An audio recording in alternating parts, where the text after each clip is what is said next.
But अगर हम कप्तानी की बातें कर रहे हैं तो अपने लास्ट सेगमेंट पे चलते हैं, या जहाँ पे Samson in the first place निकल क्यों रहे हैं। आप इस वीडियो को छोड़ के निकलना मत, पहले सब्सक्राइब कर दो और एंड तक देख लेना, उसके बाद छोड़ देना, क्योंकि ये आई थिंक बहुत ज़्यादा इंटरेस्टिंग टॉपिक हो सकता है। Last segment can be very interesting. हाँ, एंड इसको मैं स्टार्ट ऐसे करता हूँ, कुछ टाइम पहले हमने पॉडकास्ट निकाला था, जिन लोगों ने नहीं देखा तो मैं एक बहुत ब्रीफली उसका व्यू दे देता हूँ कि क्या हमने उसमें बोला था। पहली बात तो ये थी कि जब द्रविड़ को अपॉइंट किया गया था, द्रविड़ को अपॉइंट करा गया था, तो सैमसन से कंसल्ट करके नहीं करा गया था, जो कि सैमसन को बात थोड़ी खली थी, क्योंकि अपेरेंटली सैमसन और राहुल द्रविड़ के बीच में जो रिलेशनशिप है it is not that strong. तो उनको कोई डिसरिस्पेक्ट नहीं है, कोई लड़ाई नहीं है, बट एक प्रेफरेंस वाली बात होती हाँ, है तो शायद। और कप्तान है तो कायदे से आपको कंसल्ट करना चाहिए था भाई, किसी कोच को अपॉइंट करने से पहले थोड़ा बहुत तो आपको पूछना चाहिए था उनसे। अगर कोहली होते सिचुएशन में तो क्या होता? कोहली तो अपनी मर्जी की लेके आते ना, वो तो चांस ही ऐसे नौबत ही ना आने देते कि ऐसा हो भी। अनिल कुंबले तो आए थे, अनिल कुंबले आए थे, पर उस टाइम पे रवि शास्त्री जी ऑनलाइन आ गए थे ना मीट पे तो वो थोड़ा ज्यादा अजीब हो गया था। पर यहाँ पे जब द्रविड़ अपॉइंट हुए थे तो वो संजू सैमसन को पसंद नहीं आया था, ये एक बात थी। संजू सैमसन बटलर को रिटेन करना चाहते थे, दूसरी बात थी जो कि आर ने नहीं मानी। एंड इससे भी काफी the auction was the biggest blunder of all the teams. मतलब आपने अश्विन, चहल, बोल्ट, बटलर, न जाने कितने प्लेयर्स को, ऐसे टॉप नॉच जो प्लेयर्स थे, सबको जाने दिया था। And the third and the most surprising part that was एक हाइब्रिड कैप्टेंसी रूल उनने सोचा था इस बारे में कि तो ये द्रविड़ ने नहीं सोचा था। हाँ, आरआर की मैनेजमेंट ने सोचा, द्रविड़ इनफैक्ट अगेंस्ट इस चीज के कि संजू सैमसन जो है वो अवे मैचेस में कप्तानी करेंगे एंड जायसवाल जो है वो होम मैचेस में कप्तानी करेंगे। अब इसके बीच में रियान पराग कहाँ से आ गए और जायसवाल एकदम से आउट ऑफ द इक्वेशन चलेगा, ये कोई नहीं जानता कैसे हुआ। पर इसके आगे की बात ये भी है कि संजू सैमसन सब लोग जानते हैं इंजर्ड थे, कुछ मैचेस इनिशियली वो एज एन इम्पैक्ट प्लेयर खेल रहे थे। अब ऐसा कहते हैं कि संजू सैमसन इतने ज्यादा सीरियसली इंजर्ड नहीं थे कि उन्हें एज एन इम्पैक्ट प्लेयर खेलना पड़े। अच्छा, वो फील्डिंग कर सकते थे, विकेट कीपिंग में प्रॉब्लम यार आई डाउट, क्योंकि वो स्टार्टिंग के 2-3 मैच के टाइम पे तो उनकी उंगली का सीन था जनरली। पर उंगली के तो काफी लोग का सीन होता है, खेल लेते हैं। बट आप आउटफील्ड में खड़े हुए हो जहाँ पे आपके पास रेयरली ज्यादा बॉलें आएंगी भी, और आप विकेट कीपर हो जहाँ पे हर दूसरी बॉल आपके हाथ में नहीं, तो मैं वही तो कह रहा हूँ, विकेट कीपिंग नहीं करना चाहते थे वो एज अ फील्डर खेल सकते थे and as a batter obviously contribute कर सकते थे, but as an impact player खेलना ये उनका मन नहीं था। क्योंकि अगर आप इम्पैक्ट प्लेयर बन जाओगे तो फिर आपको फील्ड पे रहने का टाइम मिलेगा नहीं, और देन इनडायरेक्टली आपको फिर कप्तानी से हटाना ही पड़ेगा। हाँ, तो आराम से टीम के अंदर आ सकते थे, बट आर की जो मैनेजमेंट थी वो उनने देखा कि भाई ये सुनहरा मौका है, यहाँ पे हम लोग रियान पराग को कप्तानी दे सकते हैं एंड उनसे कप्तानी करवा सकते हैं, एंड दैट इज वाई शायद उनको चूज नहीं करेगा। इफ यू नोटिस कुछ मैचेस ऐसे थे जहां पे उनने मिस भी करे थे गेम, संजू सैमसन ने 2-3 मैचेस ऐसे थे जहां पे एज एन इम्पैक्ट प्लेयर भी वो नहीं आए थे। उस मैच में वो जब अवे मैचेस थे तो टीम के साथ ट्रैवल नहीं करे थे। अपेरेंटली मैनेजमेंट ने कहा था कि मतलब ऐसा सच नीड नहीं है ट्रैवल करने की।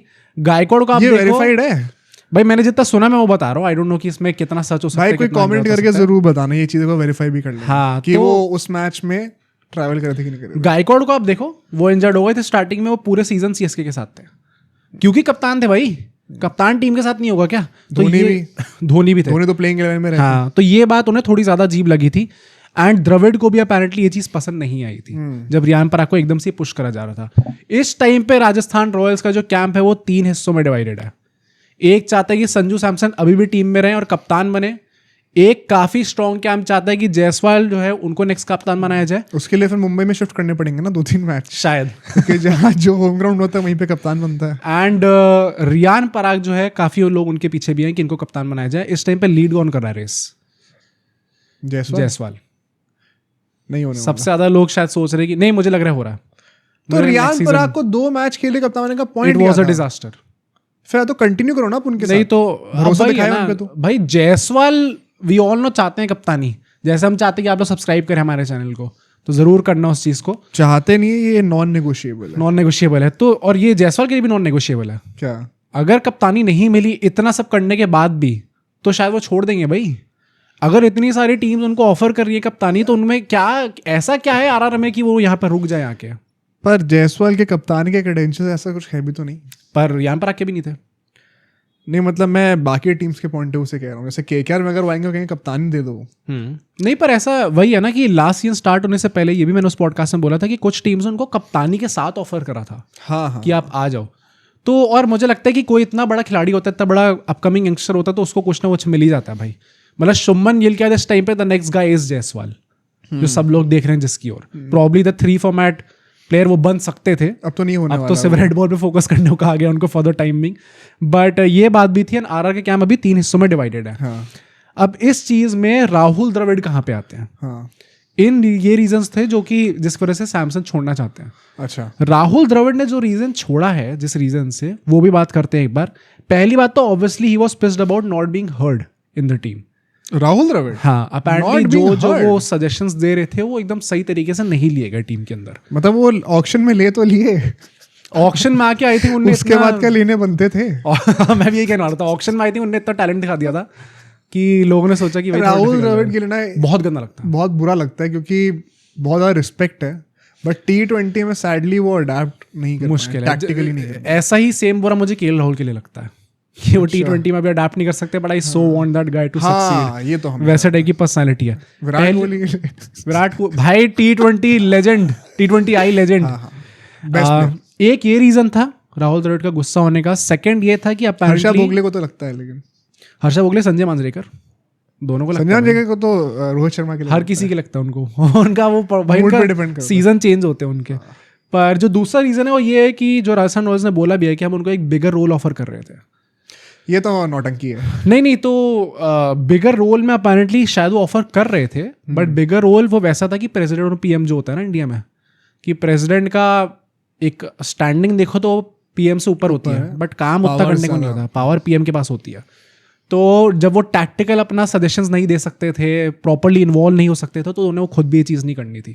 नहीं, ये तो वो कहने का तरीका होता है ना कि हम आपको चाहते नहीं, हमें भरोसा नहीं आप पे एज अ हेड कोच। हाँ, तो पर आप you are too big of a player, हम आपको ऑनर करना चाहते हैं, तो आप ऊपर आ जाओ, जहाँ पे कोई ज़्यादा कुछ काम नहीं होगा, ग्राउंड लेवल पे हम कोई अच्छा बंदा लेंगे। एंड मैंने ये भी चीज़ सुनी है कि आरआर जो है, and this is a very strange thing, but RR अपनी फिलोसफी चेंज करने वाली है भाई। अभी क्या है, मिड कैसे हुए? नहीं, यंगस्टर्स को बाय करो, उनको बैक करो, जैसे रियान पराग के साथ करा। अब कहाँ कर रहे हैं अगर उसको जाने देंगे? हाँ, वो अजीब होगा, पर apparently now they are moving towards a philosophy जहाँ पे वो ज्यादा पॉलिश प्रोडक्ट्स लेके आएंगे, ज्यादा पॉलिश प्लेयर्स लेके आएंगे, ताकि वो इंस्टेंट रिजल्ट्स ला सके।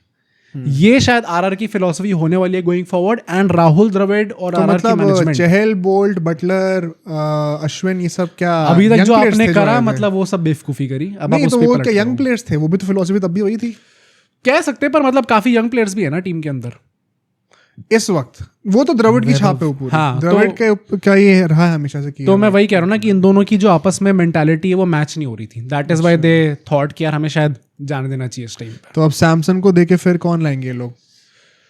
सोचने वाली बात है, क्या एक पॉलिश प्रोडक्ट आएगा या फिर प्रोडक्ट ऑलरेडी सैमसंग है, उन्हीं को जाने दे रहे हो, फिर आप कह रहे हो कि मेरी फिलॉसफी है। सैमसंग तो जा रही है, मुझे 100% लगता है। ये बात मेरे को भी लास्ट में वर्ड ये कहूंगा कि ये जितने भी रूमर्स हैं और जो एक्चुअली में चीजें हो भी गई, जैसे कि द्रविड़ का छोड़ना, सैक तो नहीं बोलना चाहिए, उसका कंक्लूजन ये निकल के आया कि regardless of what happens Samsung छोड़ ही रहे हैं आरआर को।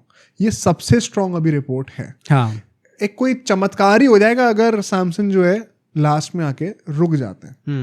तो आई थिंक यही है, मतलब मेरा तो समरी। आई थिंक एक चमत्कार सारी ऑडियंस को इस बात पे करना चाहिए कि हमारा चैनल सब्सक्राइब कर दें। एंड जैसे आर अभी वो 2-3 कमेंट आएंगे ना कि मैं तो पहले से ही कर रखा है भाई, इसलिए तो हम आपको अप्रिशिएट। हाँ यार, जैसे आरआर ने लॉयल्टी नहीं दिखाई संजू के साथ, वैसे आप हमारे साथ डिसलॉयल मत भाई, आप हमारे साथ ही मत करना, क्योंकि फिर वो इट हर्ट्स, इट पेन्स।